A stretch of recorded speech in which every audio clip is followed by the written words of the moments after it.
자, 이제 부동산 관리 내용 보겠습니다. 드디어 이제 초등학교 교실 같아졌어요. 예? 아, 그래요? 어떤 거였습니까? 어떤 질문?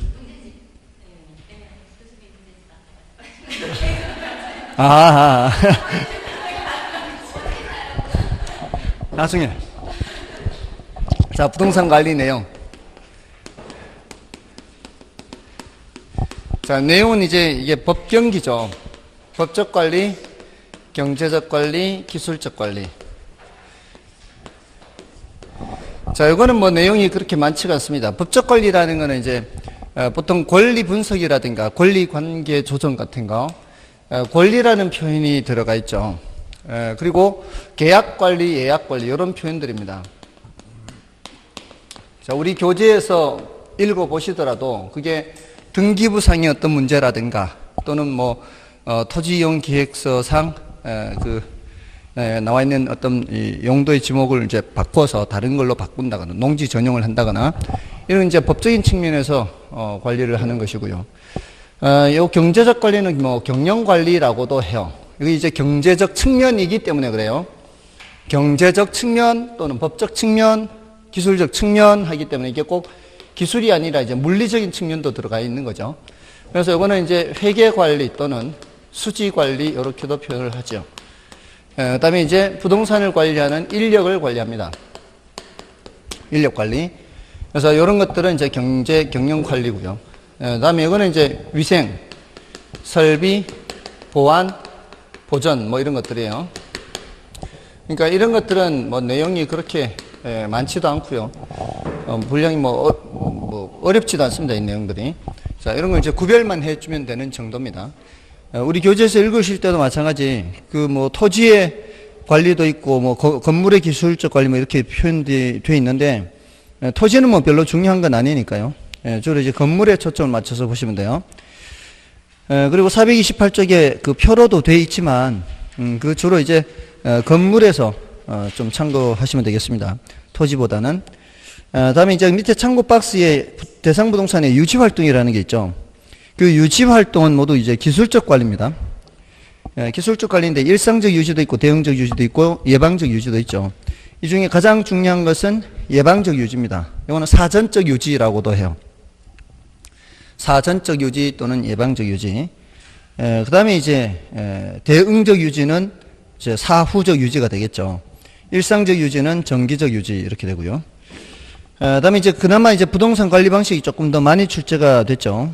자, 요거는 이제 장점과 단점을 이제 비교하는 문제가 주로 출제가 되는데요. 자가 관리 장점을 이제 교재에서 바로 보시면 보안 관리 및 기밀 유지에 유리하죠. 내부 사정이 외부로 잘 유출이 안 됩니다. 다음에 이제 소유자의 의사 능력과 지휘 통제력이 발휘될 수가 있죠. 그 통제라든가 종합, 통합 이런 표현이 나오면은 자가 관리의 장점이라고 할 수 있고요. 또 신속하다. 이 의사결정 업무 처리가 신속하죠. 자기가 직접 하니까 다른 사람 거칠 필요가 없는 거죠. 그래서 신속하게 처리가 되고요. 다음에 미음과 비읍은 함께 기억하시면 되죠. 관리요원의 부동산에 대한 애착이 강하죠. 그러니까 그만큼 친절한 서비스를 제공할 수가 있고요. 다음에 시옷에 자기가 직접 관리함으로써 관리 수수료가 절약이 될 수가 있죠. 근데 이거는 단점이 있어요. 그대로. 시옷은 이것만 놓고 볼 수는 없죠. 왜냐하면 자기가 직접 관리한다면은 자기 본업을 할 수가 없죠. 니은에 나오죠. 단점의 니은.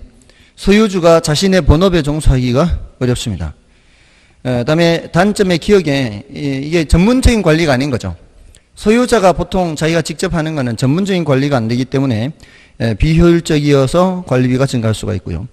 다음에 디귿의 비전문적 관리로 인해 관리에 타성화가 나타날 수 있어요. 매너리즘화. 그러니까 똑같은 일상이 반복될 때는 옛날 관습을 그냥 답습하는 거죠. 예전부터 해오던 그런 방식을 답습하기 때문에 발전이 있을 수가 없습니다. 그런 단점이 있을 수 있고요. 다음에 이런 단점은 위탁관리의 장점으로 연결이 되겠죠. 위탁관리 장점의 이제 가장 큰 장점이 바로 전문적 관리죠. 그래서 관리의 전문성으로 인해 효율적이고 합리적인 관리가 가능하므로 관리비가 절감 또는 안정화될 수 있습니다. 그다음에 니은의 소유자는 위탁관리 후 자기 본업에 전념할 수가 있죠. 맡겨놓고 이제 자기는 자기 거 하면 되는 거죠. 그리고 관리 업무의 타성화가 방지되죠. 전문적인 관리를 통해서 자가관리의 그런 단점들이 극복이 되는 거죠. 다만 이제 단점이 보안관리 및 기밀 유지에 취약하죠. 내부 사정이 외부로 유출이 될 수가 있습니다. 여러분들 그 아파트에 사시면은 아파트는 위탁관리요, 자가관리요? 위탁관리죠. 그 관리사무소장이 용역업체에서 파견 나서 관리를 하죠. 그러니까 그 아파트의 내부 사정, 뭐 대표가 어떻고 뭐 무슨 일이 일어났고 이런 것들이 그 날짜로 바로 본사로 연결이 됩니다. 그죠? 허구한 날 전화통 할 거 아니에요. 그 뭔 일이냐 없냐 뭐 이렇게. 그럼 그 본사에서 이 아파트 저 아파트 모든 아파트의 그런 문제들이 다 집결이 될 겁니다. 집계가 될 거예요. 그런 이제 단점이 있죠. 다음에 위탁 관리에 대한 니은의 관리업체가 영리만 추구하는 경우에는 부실한 관리를 초래할 수 있죠. 이게 이제 가장 큰 단점이라고 볼 수 있어요. 믿고 맡겼는데 소유주는 잘 모르는 상황에서 관리업체가 영리만 추구한다면은 돈은 돈대로 날리고 관리는 관리대로 안 될 수가 있죠. 그리고 위탁 관리에 대한 수수료가 지불되고요. 다음에 이제 혼합 관리는 두 개가 섞여 있는 거죠. 두 개가 섞여 있는데 보통 자가 관리에서 위탁 관리로 이행하는 과도기에 적합하다 그래요. 그래서 가장 큰 장점의 전형적인 장점이 기억이죠. 위탁 관리로 이행하는 과도기에 유리한 방식이다. 다음에 자가 관리가 곤란한 부분만 선별하여 위탁할 수가 있고요. 그리고 위탁 관리의 전문성과 직접 관리의 강한 통제능 및 기타 장점들을 도모할 수 있어요. 그러니까 모두의 장점을 다 얘기할 수가 있는 거죠. 자가 관리의 장점도 얘기하고 위탁 관리 장점도 얘기할 수 있는 겁니다. 근데 단점은 가장 큰 단점이 이 책임 소재가 불분명하다는 단점이 있죠. 함께 관리를 하고 있기 때문에 네가 잘했는지 내가 잘했는지 그걸 확인하기가 어려운 부분이 있습니다. 나머지 뭐 니은과 같은 그런 거는 참고로 보시고요. 자, 이게 이제 문제를 좀 보겠습니다. 여기도 부동산 관리에 관한 설명으로 틀린 것은 부동산 관리는 물리, 기능, 경제 및 법률 등을 포괄하는 복합 개념이다. 그렇다고 볼 수 있죠. 복합 개념에 따라서 얘기하고요. 그 다음에 직접 관리 방식은 관리 업무의 타성을 방지할 수 있고 인건비 절감 효과가 있다. 직접 관리 방식은 타성을 방지하는 게 아니고 타성이 나타나는 거죠. 그래서 2번 틀렸네요. 그 다음에 간접 관리 방식은 관리 업무의 전문성과 합리성을 제고할 수 있는 반면 기밀 유지에 있어서 직접 관리 방식보다 불리하다.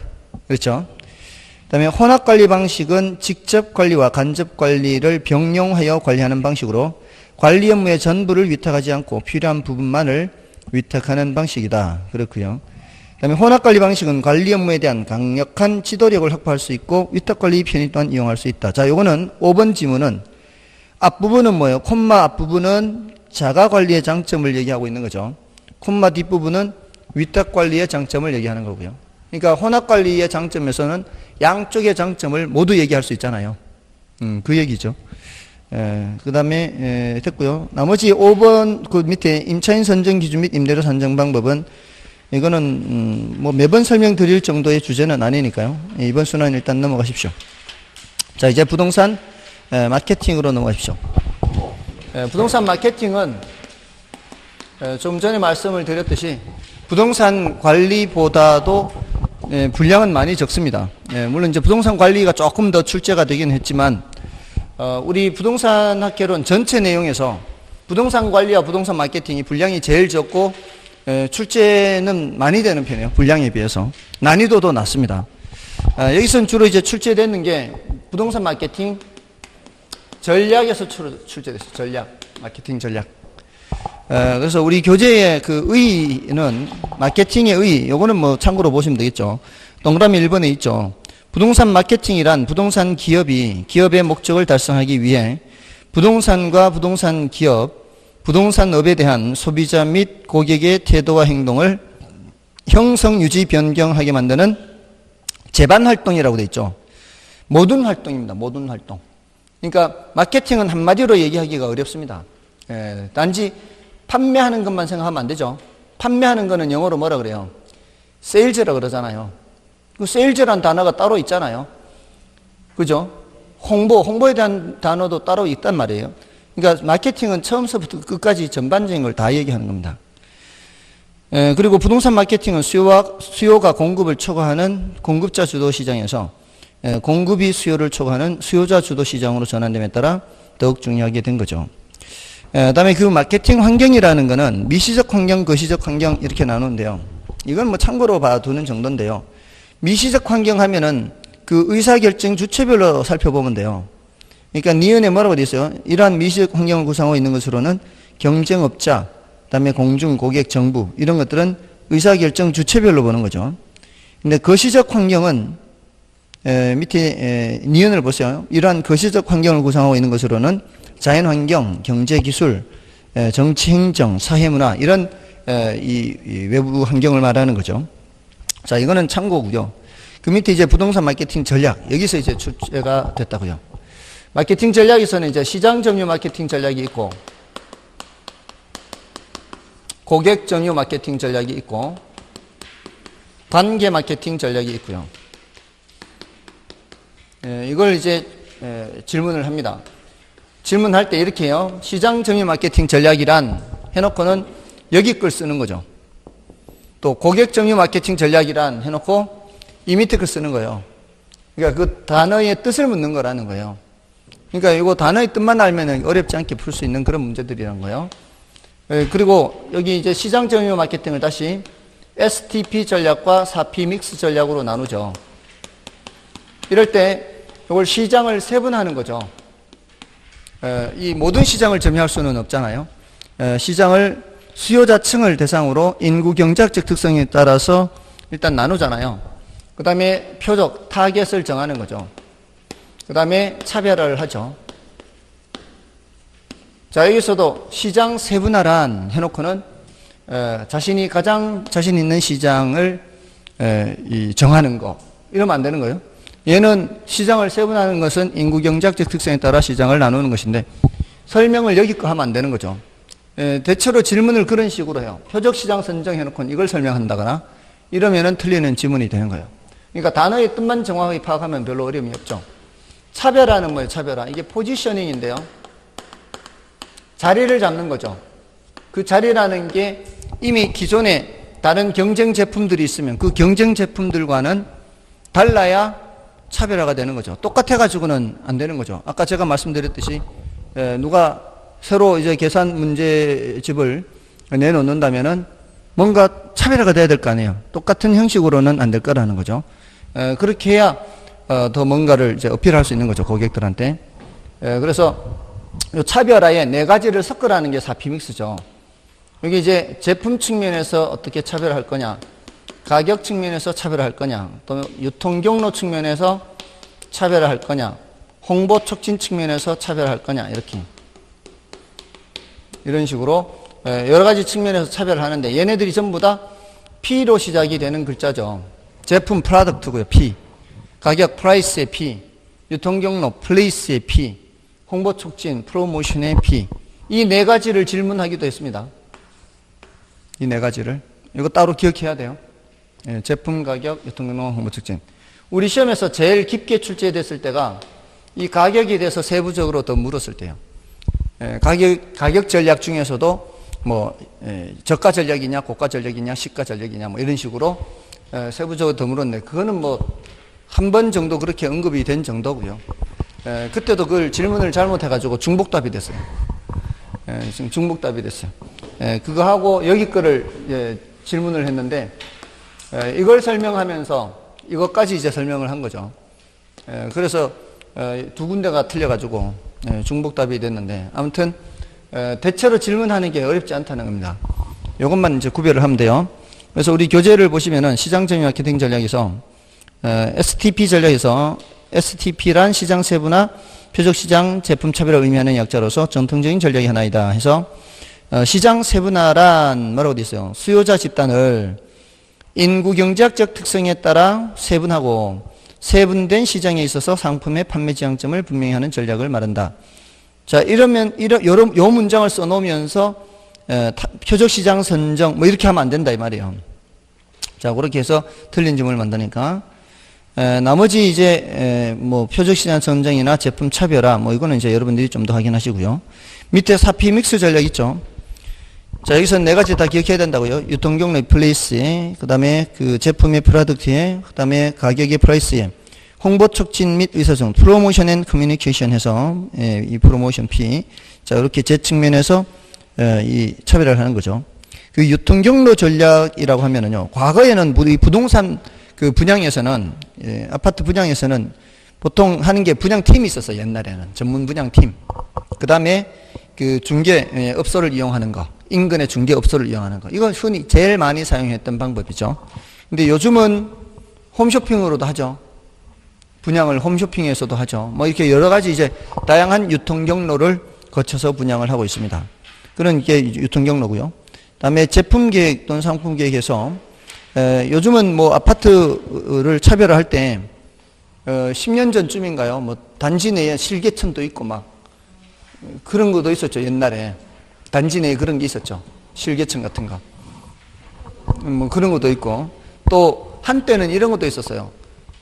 아파트 그 각각의 그 전용 면적 내에 정원처럼 꾸민 아파트. 그게 뭐 베란다하고 이렇게 이제 이렇게 해서 뭐 정원 미니 정원 같이 꾸미는 거 그런 것도 있었죠. 한때 그런 것도 있었고 요즘은 이제 제가 여기 와서 제일 많이 느낀 거는 이제 일단 조경이 끝내준다는 거. 이 처음에 오픈한 지 입주한 지 얼마 안 됐는데 벌써 몇십 년 된 아파트 같이 나무들이 막 엄청 이제 키 큰 나무 어디서 그렇게 구해왔는지 아파트 단지마다 다 그렇죠. 그런 것들 1년만 지났는데 벌써 막 한 10년은 된 아파트 같이 꽃이 필 때가 되면은 뭐 단풍철이나 이렇게 꽃필철이나 되면은 따로 멀리 갈 필요도 없죠, 사실은. 뭐 그런 거라든가. 요즘은 기본적으로 헬스장 안에 다 있잖아요. 저는 처음에 와가지고 적응이 안 돼가지고 저 헬스장 가면 굉장히 비싼 줄 알았어요.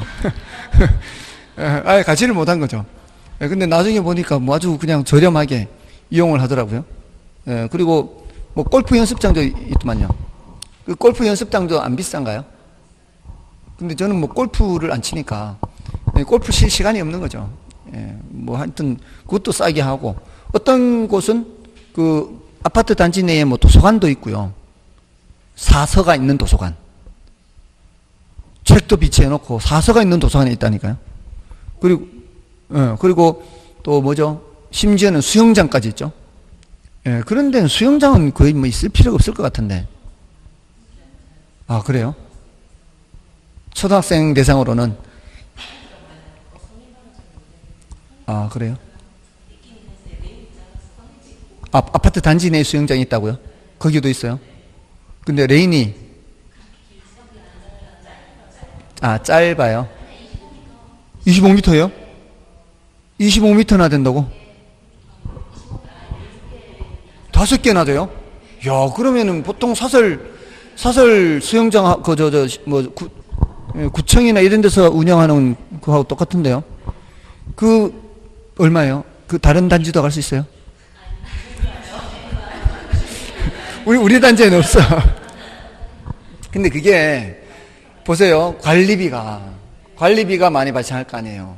근데 그거를 공동으로 부담시킬 거 아니에요. 그러면 그거를 이용 안 하는 사람 입장에서는 그는 추가적으로 비용을 부담하는 셈이 되거든. 그게 이제 문제예요, 사실은. 그것 때문에 신문에 난 적도 있어요. 이용하지 않는 사람 입장에서는 관리비가 그냥 올라가는 그런 단점이 있는 거죠. 그러니까 사실 그는 조금 낭비인 것 같기도 해요. 그게 이 비용 대비 초등학생이 있거나 뭐 이런 애들이 있는 집은 뭐 좀 덜 할 수는 있는데 안 그러면은 좀 낭비가 될 수도 있죠. 근데 괜찮다. 있는 게 괜찮을 것 같다. 제 생각에. 만약에 그게 없으면 제가 가는 저기는 엄청 붐빌 거 아니야. 각각의 아파트 단지에 있으니까 저기가 덜 붐비는 거 아닌가요? 그래요? 아무튼 저는 지금 이제 오늘 또 이거 마치면 수영장 갈 건데 저기 수영장에 그만큼 사람이 덜 올 거 아니에요. 다른 데 많으면은. 그죠? 그러니까 괜찮네, 저는. 많이 있는 게 내가 가는 곳이 덜 붐빌 테니까.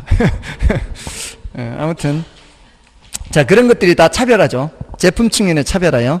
부동산에서는. 또는 이제 가격 측면의 차별화. 자, 이 가격 측면의 차별화 이제 어떻게 나오기도 했는가 하면은, 내가 지금 신생업체로서 새로 이렇게 새로운 시장을 진입하려고 할 때, 이때는 저가 전략이 좋아요? 고가 전략이 좋아요? 그때는 저가 전략이 좋겠죠. 뭐 그런 거라든가. 또는 경쟁업체의 가격을 따라가야 되는 상황. 이런 경우에는 시가 전략이라 그래요. 시가 전략. 다른 업체들 따라가는 거. 그 시장 상황에 따라가는 거.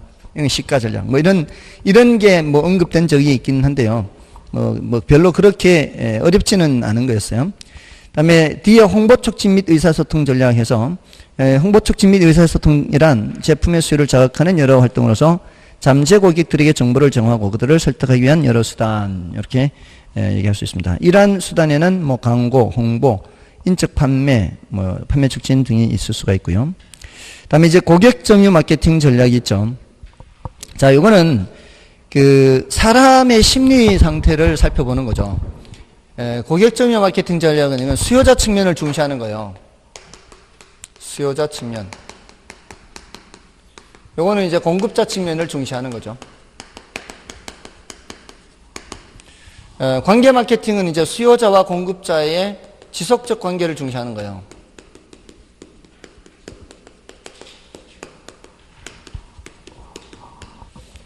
그래서 요거는 이제 그 사람들의 그 심리 상태가 아이다 원리 있죠. 아이다 원리. 아이다 원리는 이제 A가 어텐션 주목을 하고요. I가 흥미를 갖고요. 디자이어가 욕망을 갖고요. A가 액션, 행동으로 나타나죠.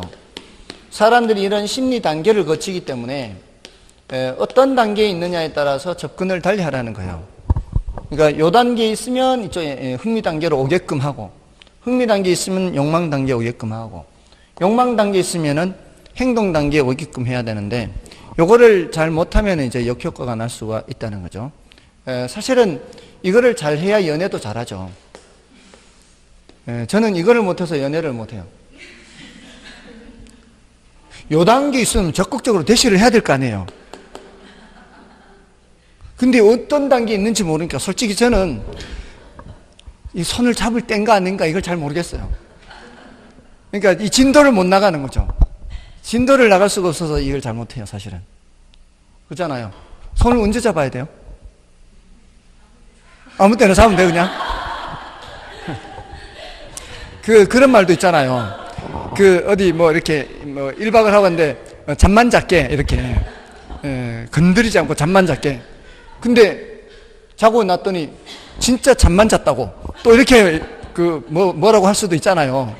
그러니까 내심의 의사가 어떤지 알 수 없으니까 표시된 의사와 내심의 의사가 이게 일치하지 않아서 아무튼 근데 이런 것들을 잘 해야 되는데 보통은 이제 여자분들이 이런 걸 잘하는 편이죠. 그러니까 중개사무소에서 남자분하고 여자분하고 같이 하면은 이런 게 조금은 낫다라고 합니다. 그러니까 남자분이 할 게 있고 여자분이 할 게 있으니까 이런 것들을 잘 파악을 하라는 거죠. 아무튼 이렇게 해서 심리적 접점을 마련하라는 겁니다. 이게 마케팅 효과를 극대화하는 것이고요. 뭐 예전에 읽은 거지만 미국에서는 이 보석상에서 사람들이 심리 상태를 직원들이 잘 모르니까 아예 들어올 때 바구니를 앞에 해서 금팔찌, 은팔찌, 동팔찌 해가지고 그거를 차게 해서 금팔찌를 차는 사람은 오늘 사러 왔다. 이런 걸 뜻하는 거고, 동팔찌를 찬 사람은 오늘 그냥 구경만 하다 갈 거니까 건드리지 마라. 이런 거고, 은팔찌를 찬 사람은 구경을 하다가 뭐 혹시 살 수도 있고, 이런 자신의 어떤 그런 상태에 따라서 이거를 표시를 하겠대요. 그러니까 이제 반응들이 좋았다. 왜냐하면 좀 이렇게 돈 있는 보석상에 찾는 사람들은 이렇게 이제 돈 있는 사람들이 많잖아요. 괜히 옆에서 막 뭐라 그러면은 귀찮을 수도 있잖아요. 그렇게 하기도 했다고 하더라고요. 이런 것들을 잘 모르니까. 자, 아무튼 그렇고요. 다음에 관계 마케팅 전략은 생산자와 소비자 간의 일회성 거래를 전제한 종래 마케팅 이론에 대한 반성으로 양자 간의 장기적 지속적인 관계 유지를 주축을 한다. 그래서 이거는 브랜드 문제와 연관된다. 이렇게 되는 거죠. 이 정도고요. 밑에 예제를 좀 볼까요? 부동산 마케팅에 관한 설명으로 틀린 것은 1번의 셀링 포인트는 상품으로서 부동산이 지니는 여러 특징 중 구매자의 욕망을 만족시켜주는 특징을 말한다. 셀링 포인트 들어보신 적 있어요? 판매 소구점이라고도 해요. 이거는 뭐 실무적으로 굉장히 사실 중요하다고 보면 돼요. 여러분들 반드시 이건 지켜야 돼요. 셀링 포인트는. 이게 뭔가면은 고객이 이제 전화가 왔어요. 뭐 이런 물건 좀 찾아주세요. 방문 3칸이에요. 가격대는 2억쯤 돼요. 뭐 2억 뭐 초반대면 돼요. 또는 뭐 지하철역에서 거리는 어느 정도면 되고요. 이런 것들을 이렇게 얘기를 하잖아요. 그 머릿속에 빨리 떠올려야 되죠. 자기가 갖고 있는 물건 중에 여기에 해당하는 게 어떤 게 있는가. 그게 이제 그 물건이 저 사람이 요구하는 항목, 꼭 셀링 포인트가 다 갖춰진 걸 내가 지금 갖고 있으면 바로 말하면 되죠.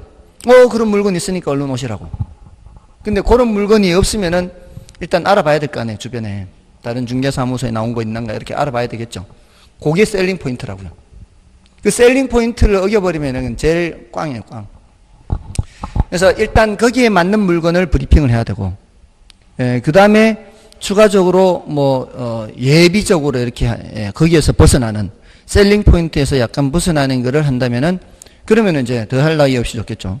지금까지 제가 다녔던 중개사무소 중에 정말 그 사람보다 더 잘한 사람을 본 적이 없어요. 제가 이제 약속을 하고 갔어요. 언제 갈 테니까 좀 물건 좀 알아봐 달라고. 그래서 지하철역에서 5분 거리 이제 출퇴근을 해야 되니까 이제 와이프는 이제 전철로 다녔으니까 그때는.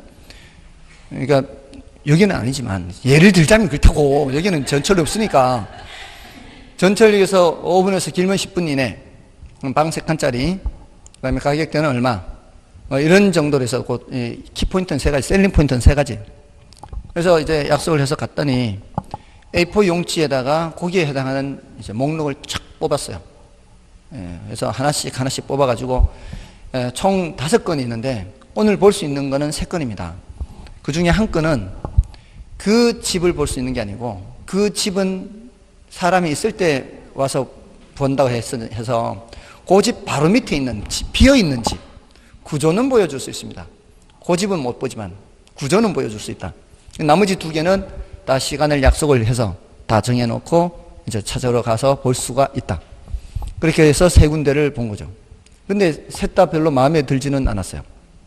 그랬더니 이 사람이 밑에 여분으로 가격대를 좀 올리면은 이 정도가 있어요.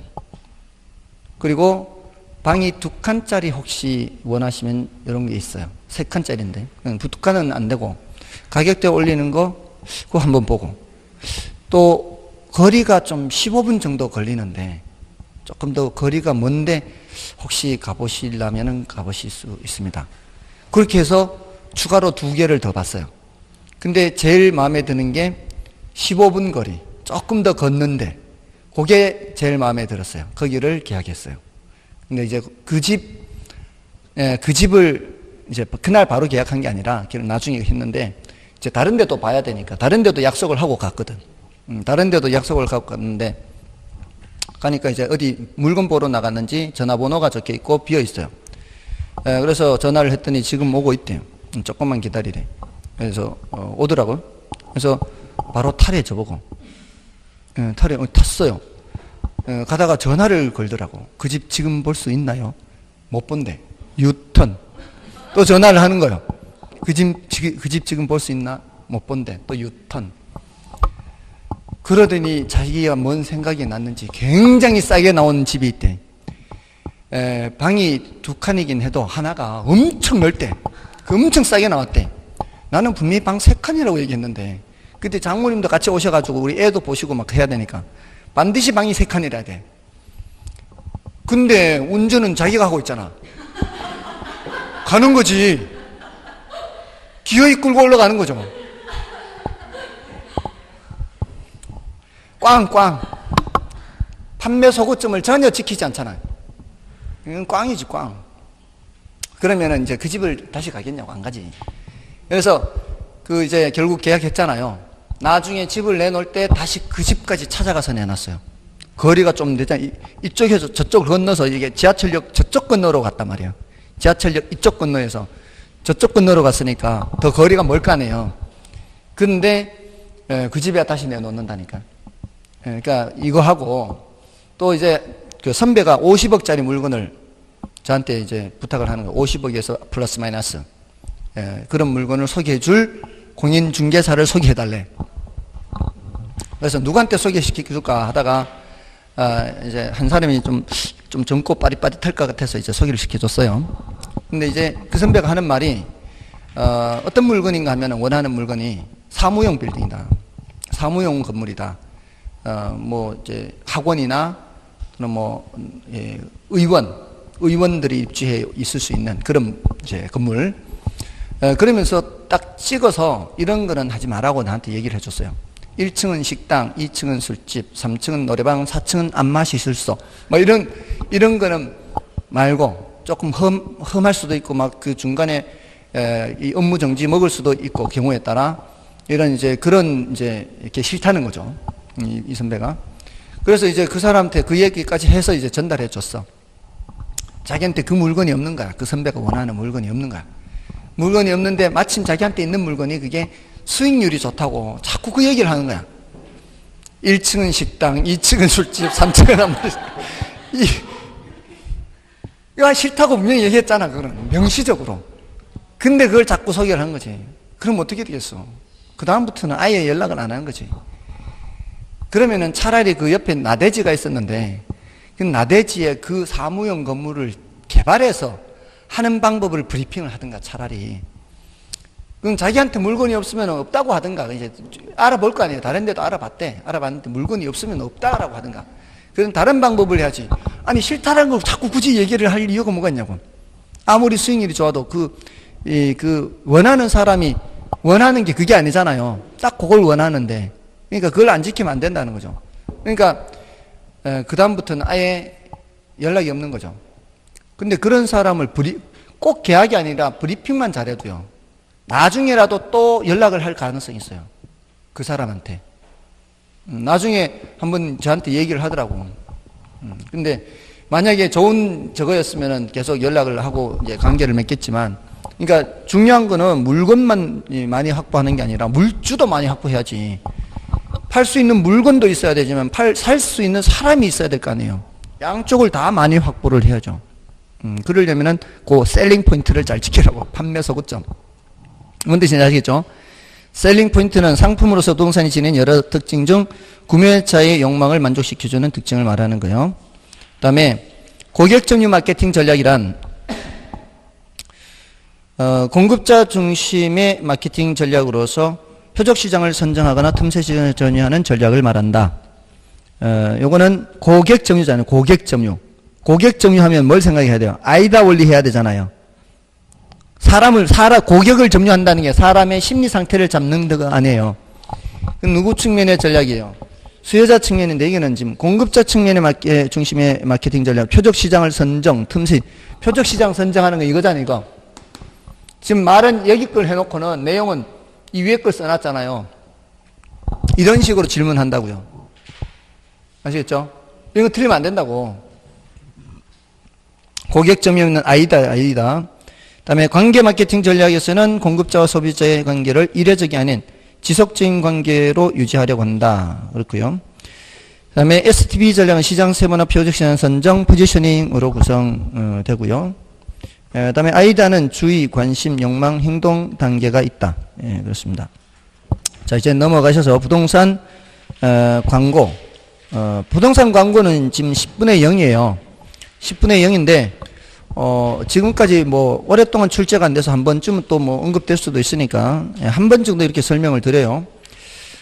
광고의 의의를 보시면 부동산 광고란 광고 대상이 광고주의 의도에 따라 행동하도록 정보 전달 및 설득을 하는 활동을 말한다. 괄호 2번에 부동산 광고의 특징에서 지역의 제한성, 시간적 제한성, 광고 내용의 개별성 이런 것들은 뭐 별로 어렵지 않아요. 대체로 그렇다 보시는데 광고의 양면성을 좀 주의를 하시면 되죠.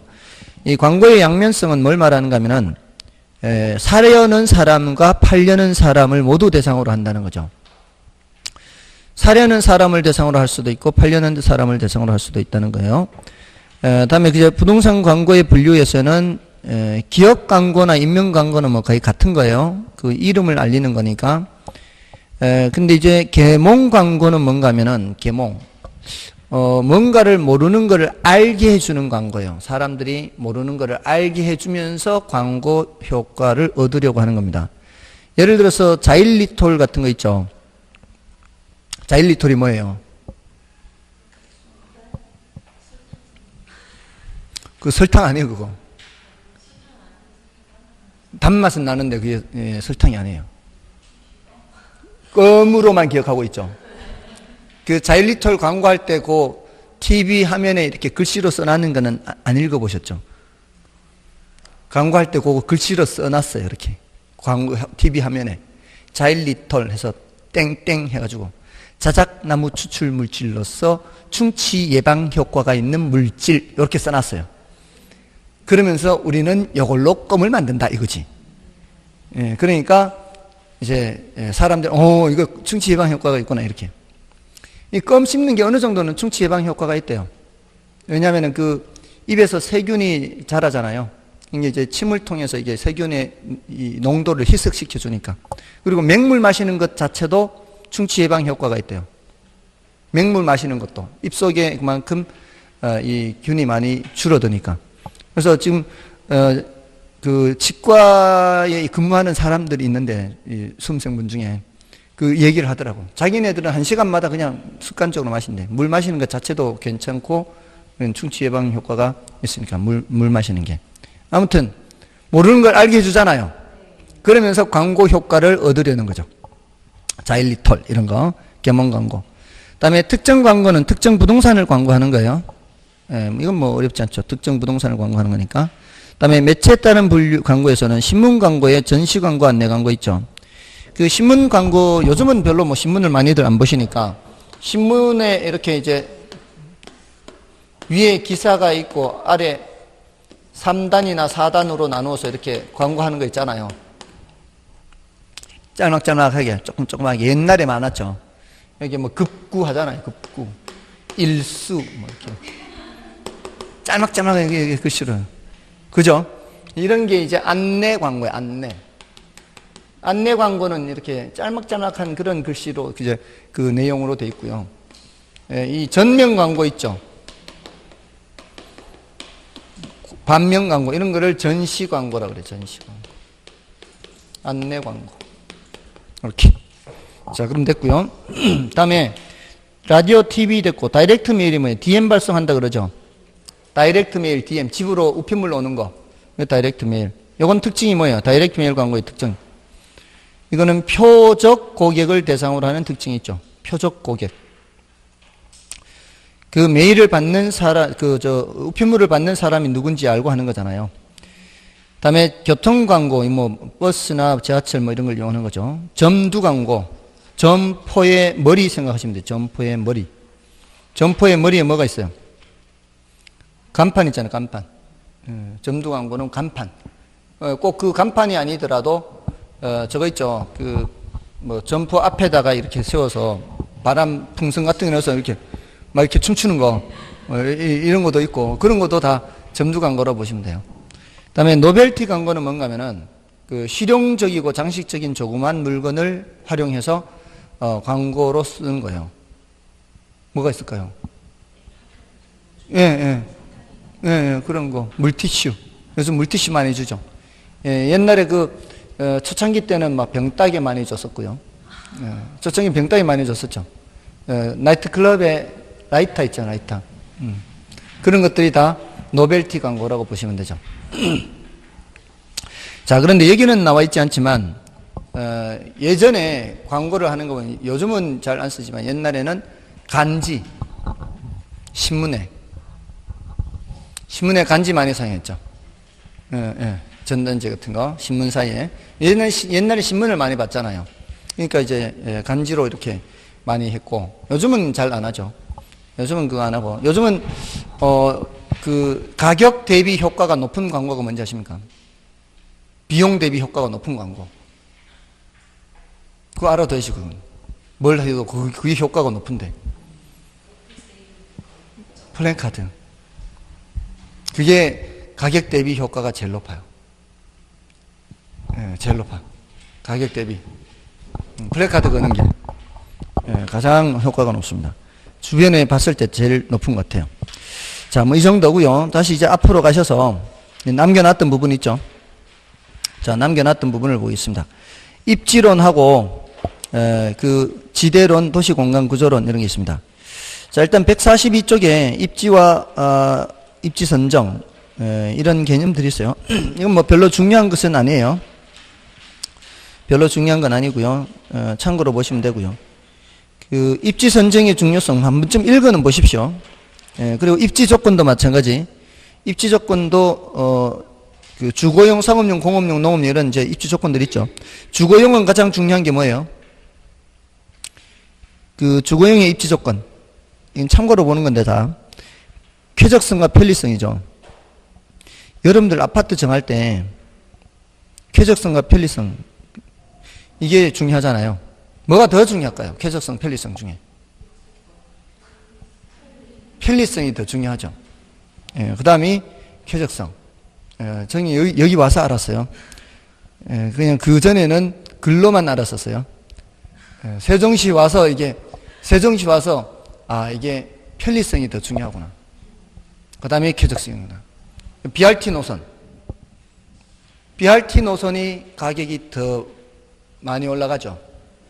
이렇게 풍경, 조망, 이런 게 뷰가 좋은 데보다 BRT 라인이 더 많이 올라가잖아요. 그럼 뭘 말하는 거예요? 편리성이에요, 편리성. 그 다음에 이제 쾌적성, 조망, 이런 것들. 나머지는 뭐 상업용은 수익성, 공업용, 농업용은 뭐 생산성 이런 거고요. 자, 그다음에 이제 입지론인데요. 이제 농업 입지, 상업 입지, 공업 입지 이렇게 여러 가지 입지가 있죠. 농공상. 농업 입지는 한 번도 출제된 적이 없어요.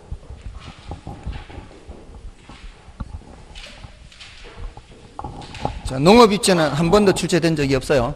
어떤 농업을 어디다, 어떤 농작물을 어디다 짓는 게 좋냐 이거잖아요. 근데 이제 요거는 농업 입지론은 튀넨의 위치 지대론하고 겹쳐요. 튀넨의 위치 지대론에서 얘기를 하거든요. 근데 이제 간단하게만 이제 설명드리고 지나갈게요. 뭐 중요도가 높지는 않지만 이 정도는 알아둬도 뭐 나쁜 건 아니니까.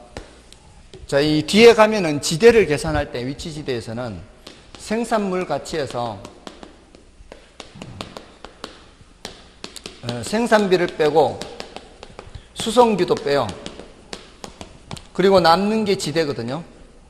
남는 게 지대. 이게 이제 잉여가 되죠. 또는 이윤. 자, 근데 나머지는 일정하다고 보고요. 요거는 생산비는 어떤 땅에 농사를 짓든 생산비는 일정하다고 보고. 거리에 따라 뭐가 달라요? 수송비가 달라요, 수송비. 수송비는 거리가 멀수록 많이 발생하니까 지대는 점점 어때요? 지대는 떨어지겠죠. 근데 이렇게 가파르게 떨어지고 있는 게 있고 완만하게 떨어지는 게 있죠. 그거는 작물에 따라 단위당 수송비가 다르다는 거예요. 어떤 농작물은 단위당 수송비가 많이 발생하는 게 있고 어떤 농작물은 단위당 수송비가 적게 발생하는 것이 있어요.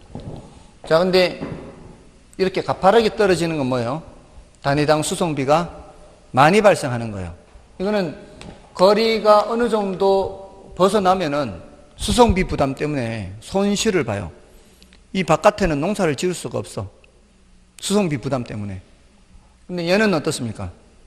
수송비가 그렇게 많이 발생하는 것이 아니기 때문에 어느 정도 바깥에서도 농사를 지었을 때 남는 게 있는 거죠. 그러니까 이게 완만한 거는 뭐예요? 단위당 수송비가 적은 거. 가파른 거는 단위당 수송비가 많이 발생하는 거. 현대적으로 본다면 그 신선도가 강조되는 거 있죠.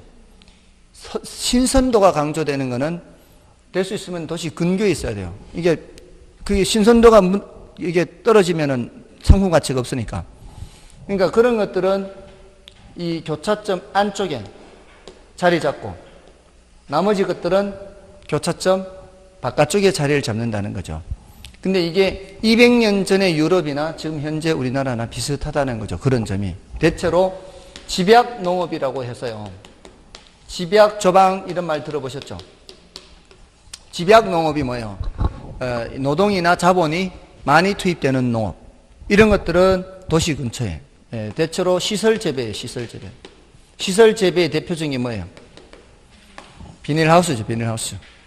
시설 재배의 대표적인 비닐하우스죠. 이 똑같은 농지라 해도 논밭 있는 거, 논 같은 데 이제 농사 짓는 것보다는 비닐하우스 설치해야 되잖아요. 겨울에 기름 보일러 떼야 되죠. 그러니까 훨씬 더 자본이나 노동이 많이 투입되죠.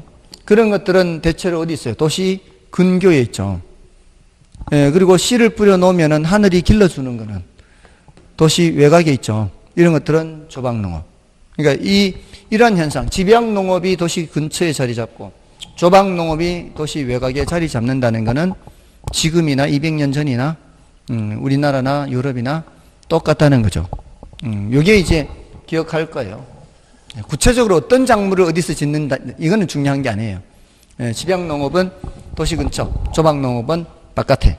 자, 요 정도면 일단 되겠습니다. 뒤에 지대론에서 또 언급이 되고요.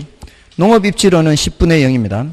자, 넘어가시면 이제 공업입지론이죠. 자, 공업입지론. 자, 요거는 좀 쉬고 하겠습니다.